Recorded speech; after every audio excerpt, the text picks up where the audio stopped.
जय हिंद किसान भाइयों। इस साल गर्मी में यदि आप फूल गोभी की खेती की प्लानिंग कर रहे हैं और CFL 1522 नोबेल की हैप्पी तथा सिल्वर मून की नर्सरी के बारे में सोच रहे हैं तो ज़रा 2022 की पिछली गर्मी में इनके खेत का रिजल्ट देख लें।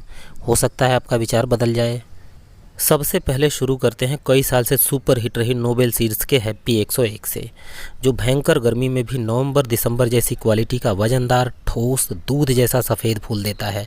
किसान और ख़रीदार को भी भरोसा नहीं होता कि इतनी भयंकर गर्मी में ऐसा ठोस उभरा हुआ वजनदार फूल कैसे संभव है, जबकि इसी गर्मी में CFL 1522 का फूल पूरी तरह से फ्लैट छाते के आकार का पीलापन लिए हुए आता है, जो खरीदार तथा ग्राहकों को उतना आकर्षित नहीं कर पाता जितना कि नोबेल की हैप्पी 101 करता है। वीडियो में आप पिछले मई जून की भयंकर गर्मी में इसका हाल देख सकते हैं। 70% इसका फूल लाल पीला हो गया, 30% फूल ही जैसे तैसे मंडी में बिक पाया। 2022 में इसकी खेती लागत भी नहीं वसूल पाई। अब आगे देखें पूरे भारत में सबसे ज़्यादा बिकने वाले फूल गोभी के नंबर 1 ब्रांड CFL 1522 का क्या हाल है। तो किसान भाइयों, ये रहा CFL 1522 के खेत का वीडियो। इसका भी 30% फूल लाल पीला हुआ, हालांकि 70% माल मंडी में बिका। भाव बहुत अच्छा नहीं था, फिर भी लागत के साथ थोड़ा बहुत मुनाफा भी मिला। ध्यान दें किसान भाइयों, यहाँ मैं किसी प्रजाति को ख़राब नहीं बता रहा।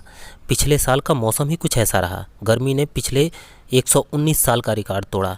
अप्रैल महीने में ही मई जून वाली गर्मी आ धमकी थी। फसल कितना बर्दाश्त करेगी। पत्ता गोभी की जिस प्रजाति से मैं 1.5 किलो का हेड काटता था, उसमें मुश्किल से आधा किलो का हेड बन पाया।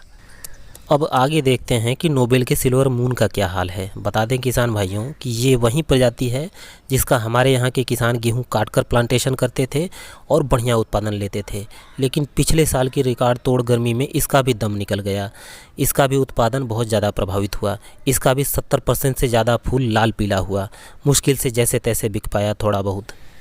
अंत में मैं बस इतना ही कहना चाहूँगा किसान भाइयों कि पूरे उत्तर प्रदेश में फूल गोभी के लिहाज से सबसे ख़राब क्लाइमेट हमारे बनारस का ही रहता है, क्योंकि यहाँ दिन और रात का तापमान में आसपास के अन्य ज़िलों की अपेक्षा बहुत ज़्यादा अंतर रहता है, जिसके कारण फूल गोभी का उत्पादन बहुत ज़्यादा प्रभावित होता है।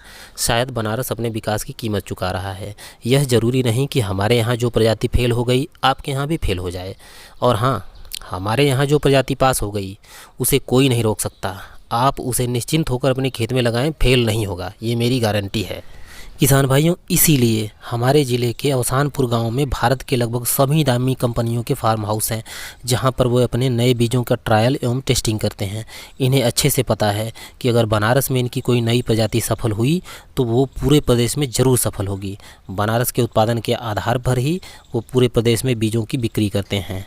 इसीलिए किसान भाइयों, हमने अपने खेत से जिस भी प्रजाति को पास किया है वो सिर्फ उत्तर प्रदेश में ही नहीं बल्कि उसका जलवा देश के अन्य किसानों के खेत में भी दिख रहा हो।